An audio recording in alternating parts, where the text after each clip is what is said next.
According to Muslims, in the year 610 AD, in the town of Mecca on the Arabian Peninsula, Muhammad ibn Abdullah was called to prophecy by God. The revelations Muhammad received would come to be known as the Quran. Many of these revelations envisioned a more just and equal society and were revolutionary in scope. As Muhammad began to preach, these messages quickly captivated the hearts and minds of people who had suffered generations of inequity and oppression. We have to care for the poor. We have to care for the needy. We have to care for the impoverished, those who are disenfranchised and powerless.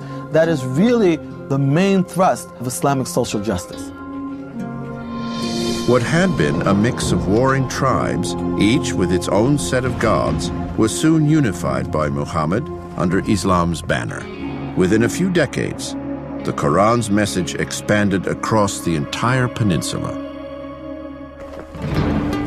After Muhammad's death in 632, Muslim rulers, or caliphs, continued to spread the word of the Holy Book. Chapter 18, verse 29. And report to the people the truth from your Lord. Let him who wills believe in it, and let him who wills reject it. The Quran tells Muslims to spread Islam, to spread the message of Islam. And rulers, in particular, interpreted the spread of Islam in an imperial fashion.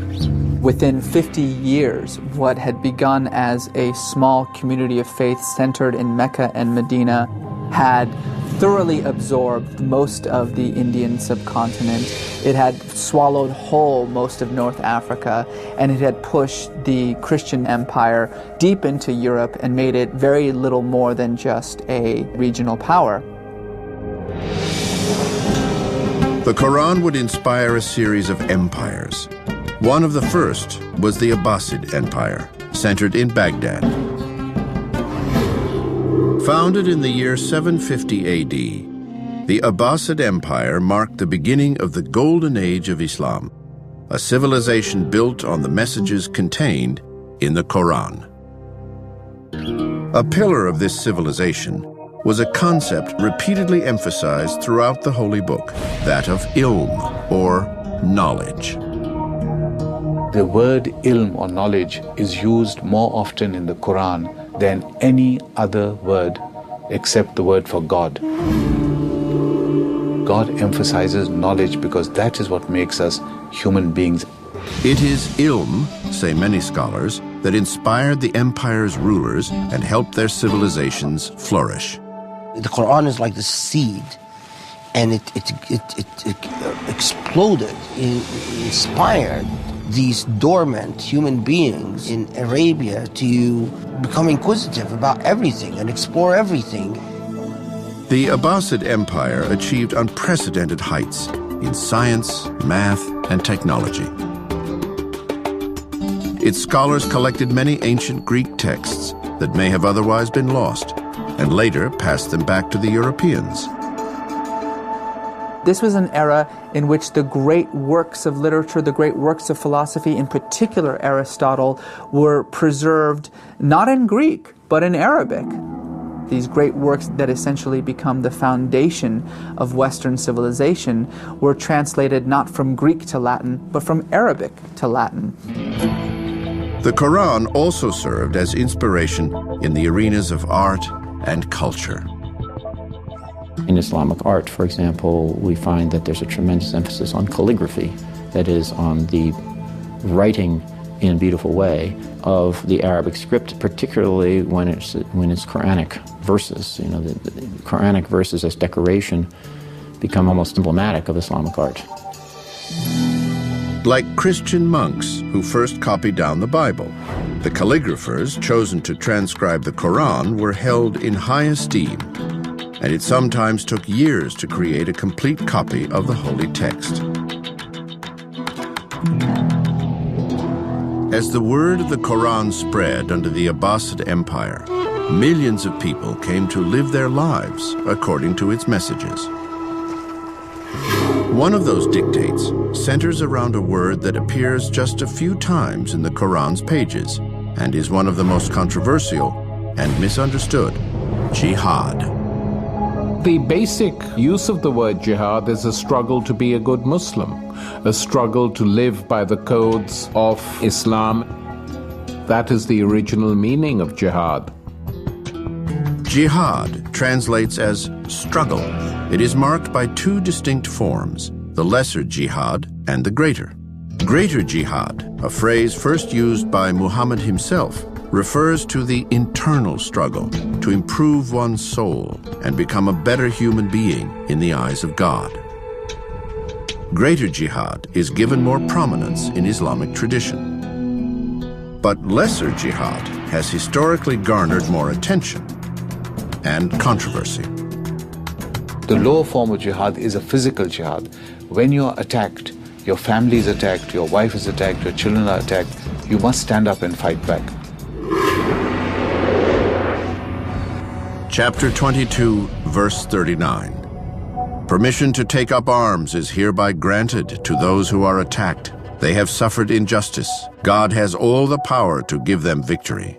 A good Muslim, if Islam is under siege or the community is under siege, has the right, indeed may have the obligation, to defend his faith or her faith, the community, or oneself. The concept of jihad as battle would soon be cast in a new light for those who lived by the Quran.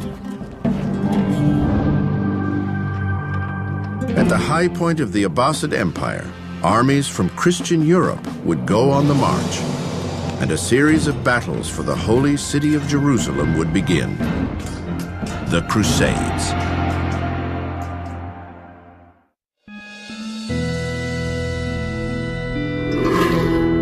In the 10th and 11th centuries, from Spain to India, two holy books served as the spiritual guides for millions of people: the Bible and the Quran.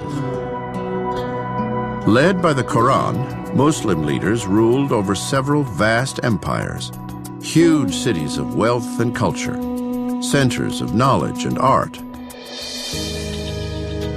Christian Europe, however, was languishing in what were known as the Dark Ages.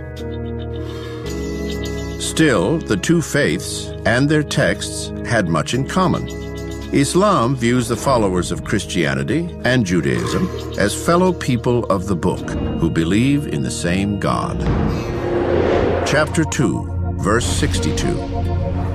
Surely those who believe, and those who are Jews and Christian, whoever believes in God and the last day and does good, they shall have their reward from God. The Quran also contains many references to biblical figures. Chapter 57, verse 27.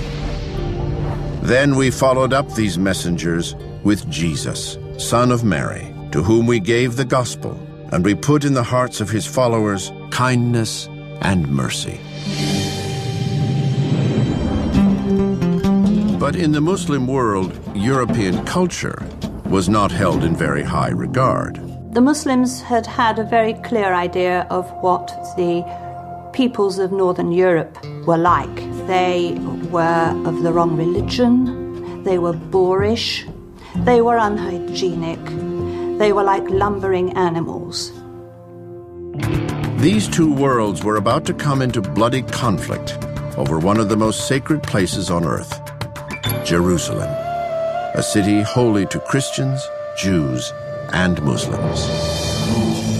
After Mecca and Medina, the third most sacred city in Islam is Jerusalem. There, the Dome of the Rock marks the site where tradition holds Muhammad ascended to heaven. For centuries after the death of the Prophet in 632 AD, Jerusalem was ruled by Arab Muslims who had spread the message of the Quran throughout the region. Then, near the end of the 11th century, Turkish Muslims took control of the city. The Turks are not Arabs. They're a separate ethnic group, but they're Muslims. Then they moved down south through Syria and in 1077 conquered Jerusalem from the